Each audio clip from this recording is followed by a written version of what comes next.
de 97 voitures. Mark Lovell emmène une importante colonie étrangère, mais ne se fait pas trop d'illusions face au grandissime favori Robert Droogmans.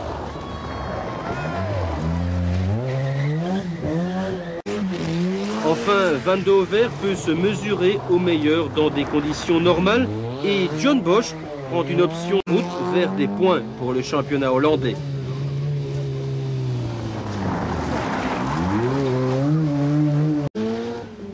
En groupe N, un vent de panique a soufflé avant le départ. Toutes les Sierras sont vérifiées lors du contrôle technique afin de pouvoir déceler à la fin du rallye les irrégularités de turbo ou de pont arrière qui pourraient être commises. C'est le cas pour Omer Salens, Yannick Bodson avec sa voiture en racing, pour le jeune et pour le Britannique Prokowski, l'ancien chauffeur du groupe pop UB40.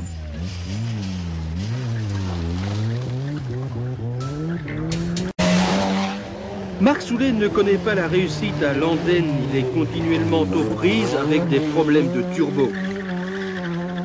Il n'ose pas solliciter la voiture, il craint une rupture du pont arrière de la Sierra. La course, tout comme John Bosch, qui regagne le parc fermé en 7e position. Qui lui cause quelques soucis.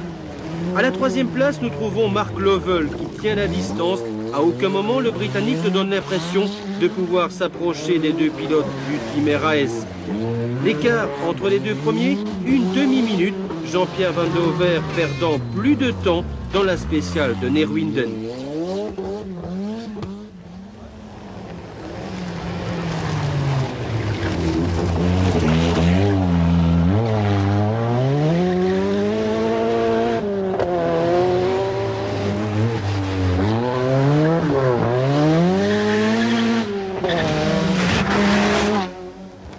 La maîtrise de Robert Droogmans est une nouvelle fois déterminante. Régional de l'étape, Robert connaît par cœur les routes de SB. Ajoutez-y une Cosworth surpuissante, tout est dit.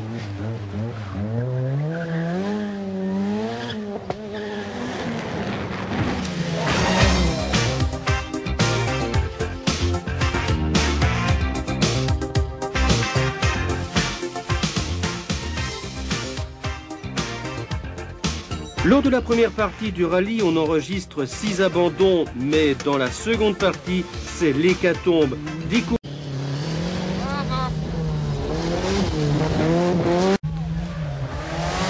En tête, Robert Droogmans porte son avance à près de 2 minutes par la suite.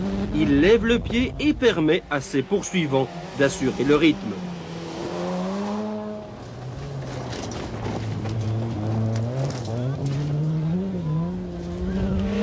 Jean-Pierre Van de Hover fait de son mieux, même parfois un peu trop, mais il ne peut menacer le leader.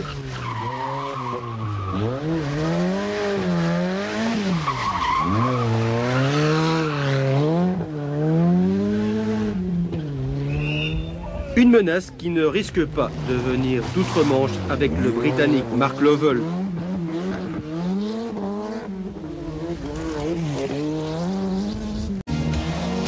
Yvan Vianne, pour sa part, tout à fait satisfait surtout d'être toujours dans le coup. Et Delvaux, qui constitue la grosse surprise parmi les 10 premiers, et cela avec une cadette traction avant.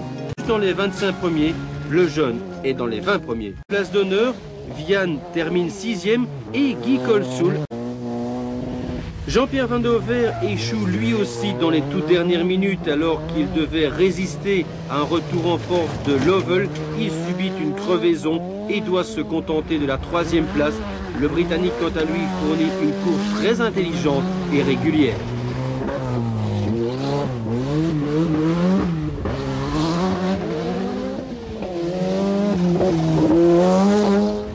À l'arrivée, Robert Droogmans a plus de 2 minutes d'avance, une preuve évidente de sa supériorité sur ce parcours pas tellement difficile d'un point de vue technique, mais qui fournit cependant toujours sa part de spectacle.